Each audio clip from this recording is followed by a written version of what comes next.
बच्चों आज हम लोग पढ़ेंगे लंब एवं समांतर रेखाएं। तो लंब एवं समांतर रेखाएं पढ़ने से पहले आप लोग एक चीज़ समझिए, जैसे आप लोग के घर वाले आपके गांव में मिस्त्री वगैरह आते हैं, उनके दीवार घर जोड़ते होंगे, तो दीवार जोड़ने के दौरान दो चीज़ का प्रयोग करते हैं, साउल का और एक सूत का। तो साउल जो होता है वो किस चीज़ के लिए प्रयोग होता है, कोई बताएगा? साउल का प्रयोग किस चीज़ के लिए होता है? जो साउल का प्रयोग करते हैं, नीचे लटकाते हैं, वो देखने के लिए होता है कि वो जो दीवार हमारी खड़ी है वो सीधी है कि नहीं, एकदम धरती जो हमारी धरती है उसके सीधे एकदम लंबवत है कि नहीं। सीधा मतलब लंबवत, वो चीज़ एकदम सीधा है, 90 अंश का कोण बना है। जब 90 अंश का कोण बनता है, आप कोण वाले चैप्टर में पढ़े थे कि एकदम सीधा होता है 90 अंश का कोण। तो साउल का प्रयोग इसलिए करते हैं कि उसको धरती से हम देखने के प्रयोग करते हैं कि हमारी जो दीवार है वो लंबवत है कि नहीं। और सूत का प्रयोग क्यों करते हैं? सूत का प्रयोग इसलिए करते हैं जो ईंट लगा रहे हैं वो समान त्रिकोण है कि नहीं, उनके बीच का अंतर समान है कि नहीं, है ना, कहीं आगे पीछे तो नहीं हो रहा है। सूत का प्रयोग इसलिए करते हैं।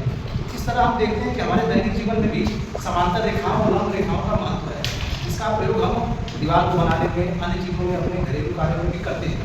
वो जाने जाने में करते हैं लेकिन उसका प्रयोग करते हैं। आगे देखते हैं कि लंब रेखाएं होती क्या है। लंब रेखाएं देखिए, एक कागज देख रहे हैं ना, इस कागज को आप लोग देख रहे हैं, इस कागज को मैंने इस तरह से मोड़ दिया, ये मोड़ दिया, एक रेखा बन गई बीच में, देख लो बीच में एक रेखा बनी है। अब फिर मैंने इसको ये बीचों बीच से ऐसे मोड़ दिया, अब देखो एक रेखा और बन जाएगी। अब ये दोनों रेखाएं देखिए, एक ये रेखा बनी है और एक ये रेखा, ये दोनों रेखाएं क्या करेंगी, दूसरे को कहीं कहीं काट रही हैं बीच में।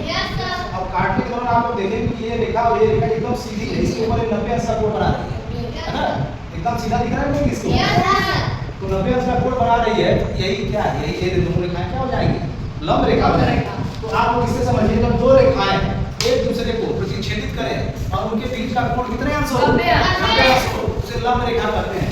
जैसे AB और PQ एक दूसरे को प्रतिच्छेदित कर रही है Q बिंदु पर, किस बिंदु पर, Q बिंदु पर, तो AB PQ पर क्या है, लंब है। चाहे आप इस तरह उल्टा भी कर सकते हैं, PQ AB पर लंब है।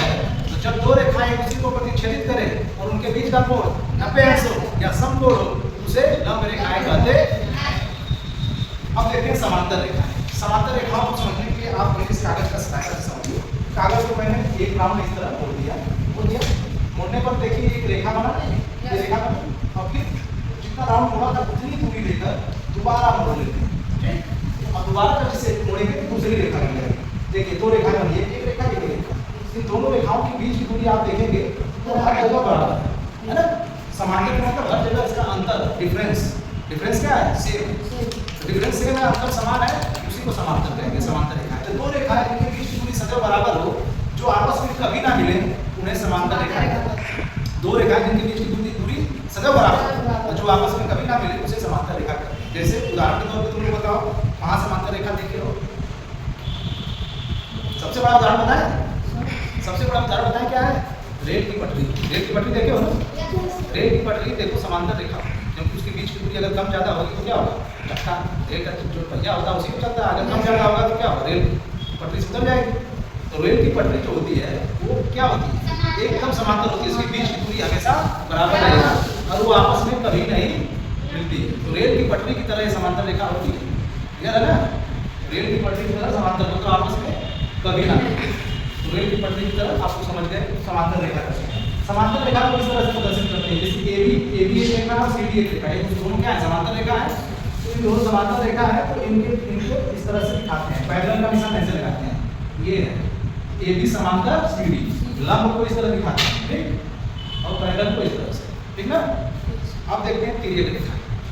तिर्यक रेखा कैसे करते हैं, देखो तिर्यक रेखा में रेखाएं होती हैं जो दो या दो से अधिक रेखाओं को अलग अलग बिंदुओं को प्रतिच्छेदित करती हैं। दो या दो से अधिक रेखाएं, जैसे मैंने मान लो दो रेखा इसके माध्यम से खींच लिया, ठीक, ये एक बार मोड़ा और फिर दोबारा मोड़ा, दो रेखा खींच ली, है ना। अब दो रेखा है, उसकी एक रेखा जो, जैसे मान लो ये दो रेखाएं हैं, उसकी एक रेखा ऊपर से खींच दिया, जो दोनों को काट रही है अलग अलग बिंदुओं पे, तो यही जो तीसरी रेखा होगी वही इसी को क्या कहेंगे, तिर्यक रेखा। दो या दो से अधिक रेखाओं को कोई रेखा अलग अलग बिंदुओं पर काटती है, उसे तिर्यक रेखा कहते हैं। मतलब तिर्यक रेखा एक ऐसी रेखा है जो दो या दो से अधिक रेखाओं को अलग अलग बिंदुओं पर काटती है, उसे क्या कहते हैं, तिर्यक रेखा। जैसे L और M दो रेखाएं थी, अब एक रेखा M जो है L और M को P बिंदु पे काट रही है और M को Q बिंदु पे काट रही है, तो M क्या हो जाएगी, M तिर्यक रेखा है जो यन और यम को पी और क्यू बिंदु पर काट दी। क्लियर हो गया? अब देखो जब काटेंगे तो कोण बिंदु बनेंगे। जब दो रेखाएं आपस में कटती हैं काटती हैं तो कोण बनते हैं। कितने कोण बनते हैं? देखो 4 कोण यहाँ बनेंगे, 1 2 3 4 कोण हो गया इसका। जितने कोण है उतने कोण। अब यहाँ पे 4 कोण बनेगा, टोटल कितने कोण बन गए? अगर ये 3 रेखा रहती, 3 रेखा वाली रेखा और रहती, तब कितने कोण बनते? टोटल कितने कोण बन जाते? 5। कितने कोण बन जाते? 5। तो 4 कोण बढ़ाते चले जाएंगे हम, ठीक है? तो 4 कोण हम बढ़ाते, यहाँ कोई तिर्यक रेखा काटती है उसमें अंतर क्षेत्र और बाह्य क्षेत्र बनता है। जब दो रेखाएं होती हैं, जब दो रेखाएं जाती हैं तो उसमें अंतर क्षेत्र क्या होता है और बाह्य क्षेत्र होता है। दो रेखाओं के बीच तक में कोई बिंदु आता है तो अंतर क्षेत्र में माना जाता है। जब दो रेखाओं के बाहर कोई बिंदु होता है उसे बाह्य क्षेत्र होता है। जैसे यहाँ पर जो बिंदु है और दो रेखाएं इसके बीच में बिंदु है, ये कहाँ पर है? अंतर क्षेत्र। और ये बिंदु कहाँ पर है? बाह्य क्षेत्र। अंतर क्षेत्र और बाह्य क्षेत्र समझ में आ गया? रेखाओं के बीच में कोई बिंदु है तो अंतर क्षेत्र है, और रेखाओं से बाहर अगर बाहरी है तो बाह्य क्षेत्र। तिर्यक रेखा द्वारा बने कोण, तिर्यक रेखा द्वारा कोण कैसे बनते हैं? जब दो रेखाएं कोई तिर्यक रेखा काटती है तो कितने कोण बनते हैं? 8। कितने कोण बनते हैं? 8। देखिए जब दो रेखाएं यह और यह कोई तिर्यक रेखा ने काटा तो 1 2 3 4 और यहाँ पे 5 6 7 8 टोटल कितने कोण बने? 8। अब इन 8 कोणों के बारे में जानने की विशेषताओं के बारे में जानेंगे। इसमें सबसे पहले बाह्य कोण कौन से हैं आपको बताइए? कौन से बाह्य कोण है? 1 2 7 8। देखो ये बाहर है ना, दोनों रेखाओं के बीच में नहीं है, दोनों रेखाओं से बाहर। तो 1 2 7 8 ये बाह्य कोण हो गए। अंतर कोण कौन से हैं? 3 4 5 6 ये अंतर कोण हो गए। अब हम देखेंगे कि संगत कोण। संगत कोण किसे कहते हैं? देखो संगत कोण तिर्यक रेखा के दोनों तरफ 4 कोण बने। जैसे तिर्यक रेखा ये है या इसके इधर 2 3 6 7 4 कोण इधर बने हैं, 1 4 5 6 8 4 कोण इधर बने हैं। तो संगत कोण क्या होता है? तिर्यक रेखा की एक तरफ ठीक विभिन्न शीर्ष पर उपस्थित कोण जिसमें एक अंतर कोण और एक बाह्य, जिसमें एक अंतर कोण होना चाहिए और एक बाह्य कोण। अब उनका जो शीर्ष भी है वो अलग अलग, ऐसा ना हो जैसे 2 का 3 नहीं होगा है ना, 2 का 6 होगा। 2 का कितना होगा? 6। 2 और 3 तो एक ही शीर्ष पे है ना, अरे एक ही रेखा पे स्थित कोण है ना, इसलिए ये नहीं होगा। 2 का अंतर कोण क्या होगा? 3 का अंतर कोण 1 का अंतर कोण और 4 का अंतर कोण। अब इसी तरह हम कैसे पूछें 8 का अंतर कोण 1 का अंतर कोण 5। ठीक अंतर कोण संगत कोण समझ में आ गया? अब देखते हैं एकांतर कोण। एकांतर कोण जब अंतर कोण होते हैं, एकांतर अंतर कोण किसे कहते हैं? एकांतर अंतर कोण क्या होता है? जैसे मान लो ये 3 का 5 होगा, अंतर कोण ये 4 है ना, 3 4 5 6 3 का क्या होगा? 5। 4 का क्या होगा? 6। ये एकांतर अंतर कोण ने एकांतर अंतर कोण कहते हैं। अब इसके बाद हम लोग पढ़ेंगे समांतर रेखा। जब दो समांतर रेखाओं की तिर्यक रेखा काटती है उसमें संगत कोण, एकांतर अंतर कोण और तिर्यक कोण, इसकी क्या विशेषताएं होती हैं, कोणों की विशेषताओं के बारे में पढ़ेंगे। उसके बाद हम लोग आगे पढ़ेंगे। हम लोग देखेंगे कि समांतर जब दो समांतर रेखाओं को कोई तिर्यक रेखा काटती है उसमें कितने कोण बनते हैं? टोटल 8। जैसे यन और यन दो समांतर रेखाएं हैं, उसको यन तिर्यक रेखा ने काटा है, टोटल कोण बने हैं 1 2 3 4 5 6 7 8 पी और क्यू बिंदु पे काटती है तो टोटल कितने कोण बने? 8। तो इसमें क्या विशेषता है? इसमें 8 कोण बनते हैं। इसमें संगत कोण भी हम आपको बता चुके हैं। संगत कोण किसे कहते हैं? एकांतर कोण किसे कहते हैं? अंतर कोण क्या होते हैं? शीर्षानुरूप कोण क्या होते हैं? तो संगत कोण जब भी दो समांतर रेखाओं को तिर्यक रेखा काटेगी तो संगत कोण आपस में क्या होंगे? बराबर। संगत कोण क्या होंगे? बराबर। तो हम लोग लिखते हैं बताइए 2 का संगत कोण कौन होगा? 4। कोण 2 बराबर कोण 6। कोण 3 का संगत कोण कौन होगा? 7। कोण 3 बराबर कोण 7। कोण 1 का संगत कोण कौन होगा? कोण 5। कोण 4 का संगत कोण होगा? कोण 8। इस तरह 2 का बराबर 6 हो गए, 3 के बराबर 7, कोण 1 बराबर 5 के, कोण 4 बराबर 8। संगत कोण बराबर हो गए? यस। अब तिर्यक रेखा के एक तरफ के अंतर कोण के ऊपर 180 होता है। टोटल कितने अंतर कोण है बच्चों बताइए इसमें? 4। कितने अंतर कोण है? 4 3 6 5 और 4 अंतर कोण रेखाओं के बीच में है, अंतर कोण कहते हैं। अब तिर्यक रेखा के एक तरफ के अंतर कोण मतलब तिर्यक रेखा के एक तरफ अंतर कोण कौन है? 3 और 6। और 3 और 6 का योगफल कितना होगा? 180। अगर कोण 3 और कोण 6 को जोड़ देंगे कितना होना चाहिए? 180। उसी तरह कोण 4 और कोण 5 को जोड़ देंगे तो कितना होना चाहिए? 180।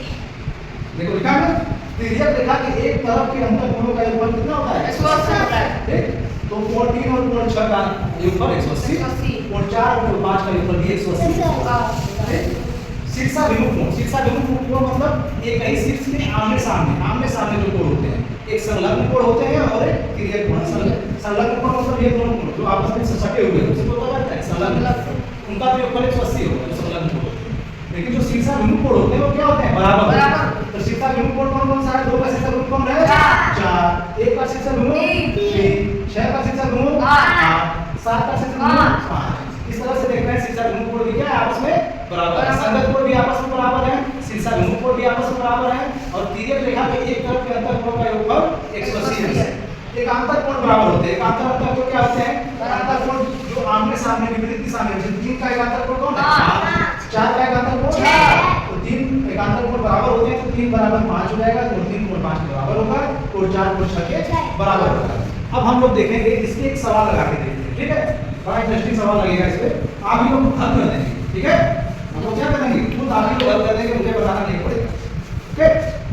देखिए 2 समांतर रेखा में खींच देता हूं, उसको तिर्यक रेखा काटनी है, P और Q बिंदु पे काटी। L और M समांतर रेखा, N क्या है? देखो रेखा में दिखाते हैं तो दोनों तरफ वैल्यू कर देते हैं, ठीक है? तो अब इसका टोटल कोण कितने बने? 1 2 नाम रख लेते हैं सभी कोण का 4 5 6 7 8। अब किसी एक कोण का मान मैंने बता दिया भाई, मान लो कोण 2 का मान दिया है 50। कितना दिया है? 50। तो शेष जो कोण है उनका मान, शेष कोण का मान ज्ञात करें। किसी एक का मान दे दिया और शेष का हमको ज्ञात करना है। क्लियर? कोण 2 का मान कितना दे दिया है? 50। अब बताइए 2 का संगत कोण क्या है? कोण 2 के बराबर कौन सा कोण होगा? 2 का संगत कोण कौन सा है? 6। कोण 2 कोण 6 के बराबर है, इसका मतलब कोण 6 में 50 हो गया? हो गया। अब 2 का शीर्षाभिमुख कोण कौन सा है? 4। कोण 2 का शीर्षाभिमुख कौन सा है? 4। तो कोण 2 के बराबर ये हो जाएगा 4 भी। ये भी हो गया 50 अंश हो गया। अब 4 का संगत कोण कौन सा है भाई? 8 8 भी 50 होगा, वो भी बराबर होगा। देखिए ये हो गया। अब देखिए 4 कोण 2 जब पता चल गया, 4 पता चल गया, 6 पता चल गया, 8। अब बाकी 4 हमको निकालना है, ठीक? बाकी 4 हमको निकालना है। अब हम क्या करेंगे? ये 2 पता चल गया, 6 पता चल गया, अब कौन सा पता चल गया? 8। अब कौन सा? 4। ये सब कितने ऐसे हैं? 50। अब देखते हैं, अब अंतर कोण को देखते हैं। अब देखते हैं कि ये 6 है और 3 ये दोनों अंतर कोण है ना? इन दोनों का योगफल कितना होगा? 180। ये तो 50 अंश का है, दूसरा कितना है? कितने अंश का होना चाहिए? संपूरक समझ लो, दोनों संपूरक। 50 का संपूरक कितना होगा? 130। कितना होगा? 130। क्योंकि दोनों 6 और 3 कोण 6 और 3 को जोड़ने पर 180 होना चाहिए ना। जब एक 50 है तो दूसरा कितना होगा? 130 होगा कि नहीं होगा? 130 अंश का 3 हो गया। कोण 3 का मान क्या निकल गया? 130। 130। तो कोण 3 का संगत कौन है? कौन सा है कि नहीं? कोण 3 का संगत कौन है? कौन सा? ये भी 130 हो जाएगा। कोण 3 का शीर्षाभिमुख कौन है? कोण 1। ये बराबर हो गया। अब कोण 7 का शीर्षाभिमुख कोण 5। ये सब कितने हो गए? 130। ये 130, ये भी 130, ये भी 130। केवल एक कोण दिया है और उससे हमने सारे कोण निकाल दिए। इस तरह आप 2-3 सवाल लगाएंगे आप लोग, आप लोगों को ये बहुत बढ़िया समझ में आ जाएगा। और ये पूरा आपको एक साथ में बता दिया। अब इसमें क्वेश्चन हल कराएंगे और इसके साथ